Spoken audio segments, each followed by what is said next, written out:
25문. 그리스도는 어떻게 제사장의 직분을 행하십니까? 답.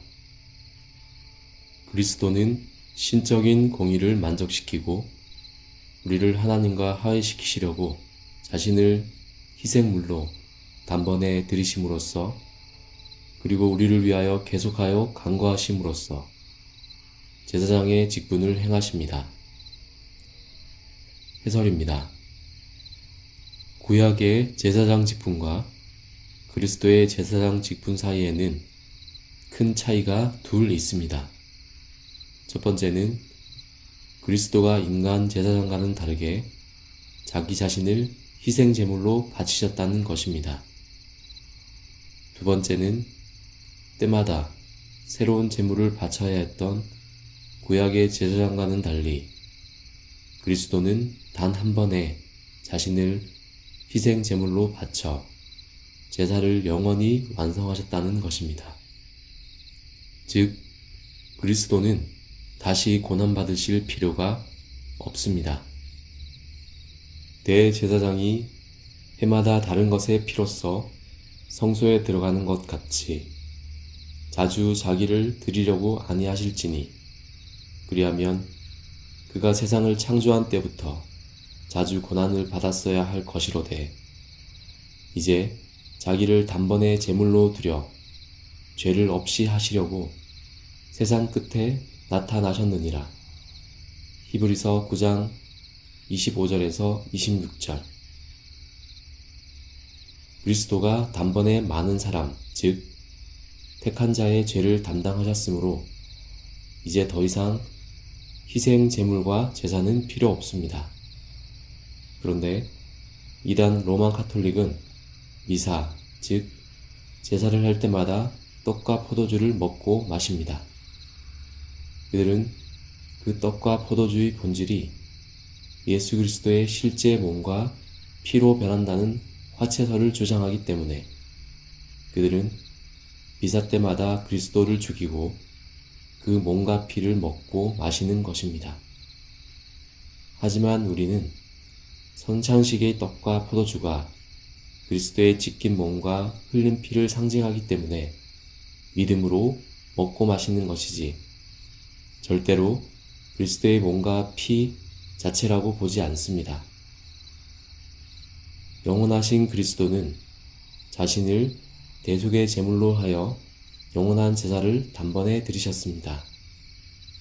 완벽한 제사장의 직무를 영원히 행하신 것입니다. 우리는 이 사실을 믿음으로 받아들여 우리의 것으로 누리면 됩니다. 다시 그리스도를 죽이는 일은 어떠한 형태로든 허용하면 안 됩니다. 단번에 십자가의 죽으심으로써 대속 사역을 완성하신 그리스도는 지금 무엇을 하실까요? 승천하시어 하나님 우편에 쉬고 계실까요? 대속 사역을 완성하신 예수님은 현재 우리의 부족함과 죄까지도 안타깝게 여기며 돕고자 하십니다. 영원하신 대제사장은 우리와 똑같이 모든 일에 시험을 받으시어 우리의 연약함을 동정하십니다. 히브리서 4장 15절. 그리고 그분 하나님 앞에서 그분이 행하신 속죄 사역에 근거하여 우리의 죄를 변호하십니다. 그리스도는 하나님 앞에서 우리를 위한 대언자가 되십니다. 요한복음 14장 16절, 요한일서 2장 1절. 그리스도의 이러한 중보사역은 그의 완벽한 희생에 근거하며 대제사장의 사역을 완성하는 것입니다. 구약시대의 제사에서도 대제사장은 먼저 놋제단에서 제물을 태웁니다. 그리고 그 번제단에서 취한 불붙은 수치로 성소 안에 있는 금단의 향을 피웁니다. 레위기 16장 12절. 놋제단에서의 희생 제물이 예수 그리스도의 속죄를 상징한다면 금단에서 피어지는 향은 예수 그리스도의 중보를 상징합니다. 즉, 중보는 오직 속죄의 희생에만 근거합니다. 따라서 그리스도의 제사장 사역은 크게 지상과 천상의 두 가지로 나눌 수 있습니다. 전자는 그리스도가 자신을 희생제물로 바치는 대속사역이고, 후자는 그 대속사역에 근거한 중보사역입니다. 구약시대의 전자는 성전 마당의 놋제단에서 짐승을 태우는 것으로 표현되었고, 후자는 성소 안에서 금단 위에 드려지는 분향으로 표현되었습니다. 그리스도의 구속사역의 두 측면인 대속과 중보는 구별되지만 분리되지 않고 하나로 통합됩니다.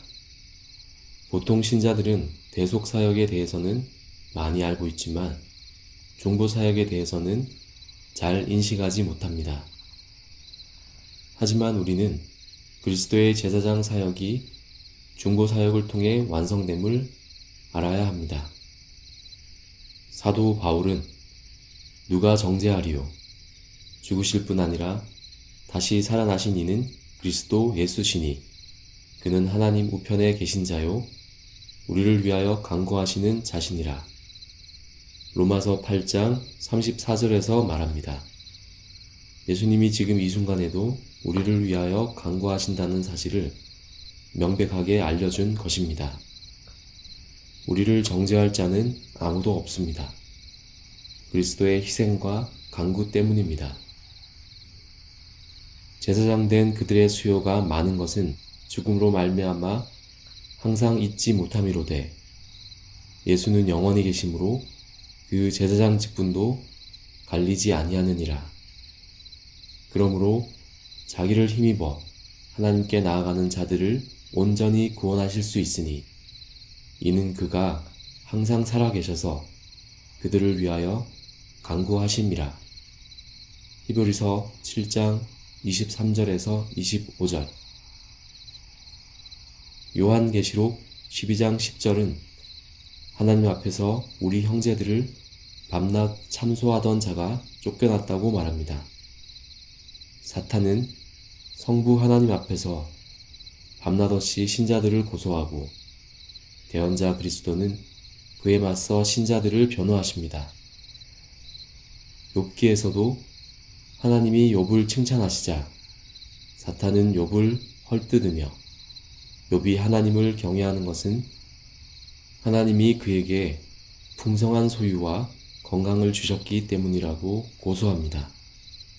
스가랴 3장에서도 사탄이 대제사장 여호수아를 대적하는 장면이 나옵니다. 하나님은 사탄을 책망하시며 여호수아의 더러운 옷을 벗기고 아름다운 옷을 입히겠다고 말씀하십니다. 하나님이 여호수아의 죄악을 제거하셨기 때문입니다. 우리의 죄로 물든 기도는 그리스도의 죽음과 중보 덕에 하나님께 전달됩니다. 우리의 기도는 말로는 하나님의 영광과 일을 위한다고 하지만 실은 얼마나 우리 자신의 영광과 이익을 위한 것인지 모릅니다. 기도의 동기와 목표가 순수하지 못하고 때로는 아예 노골적으로 육신의 정욕과 안목의 정욕과 이생의 자랑이 드러나기도 합니다. 그런데 그리스도는 우리를 위하여 계속하여 간구하심으로써 우리의 삶과 기도의 수준을 높이시며 거룩하게 하십니다. 그리스도로 말미암아 우리는 하나님이 기쁘게 받으실 만한 신령한 제사를 드리는 거룩한 제사장이 됩니다. 베드로전서 2장 5절.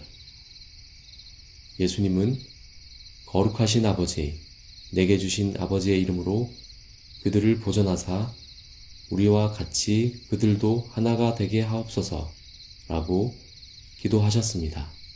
요한복음 17장 11절. 우리가 멸망하지 않고 하나님과 하나가 되며 보존되기를 간구하신 것입니다.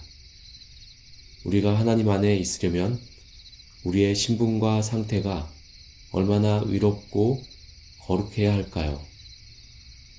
예수님은 공생애 중에 제자들에게 가르쳐 주신 주기도문에서도 우리를 시험에 들게 하지 마옵시고 다만 악에서 구하시옵소서 라고 기도하도록 요청하셨습니다. 또한 예수님은 내가 비옵는 것은 그들을 세상에서 데려가시기를 위함이 아니요 다만 악에 빠지지 않게 보존하시기를 위함이니이다. 요한복음 17장 15절에서 기도하셨습니다. 이러한 예수님의 기도로 우리는 악에 빠지지 않고 악에서 구함을 받습니다. 신자는 죄를 지어도 거기에 완전히 물들지 않고 그 죄를 기뻐하지도 않는 대신 죄를 회개하며 더 나은 자가 되려고 노력합니다. 성육신 하신 성자 하나님은 우리를 위하여 영원히 기도하십니다. 영원하고 광대하신 그리스도가 우리를 위하여 죽으셨을 뿐 아니라 앞으로도 영원히 우리를 위하여 중보하실 것입니다. 우리는 별 생각 없이 일상을 살아가지만 사실 우리의 삶과 일상은 그리스도가 하신 일과 중보하심으로 유지됩니다. 우리의 열심과 기도와 실천 이전에 그리스도의 사랑과 열심 그리고 우리를 위한 기도가 있습니다. 그리스도의 존재와 우리를 향한 사랑과 열심과 기도와 일하심이 없었다면 우리는 존재할 수도 없었을 것입니다. 은혜 위에 은혜일 뿐입니다.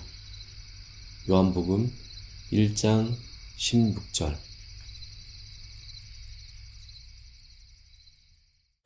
내가 주를 바라오니 성실과 정직으로 나를 보호하소서.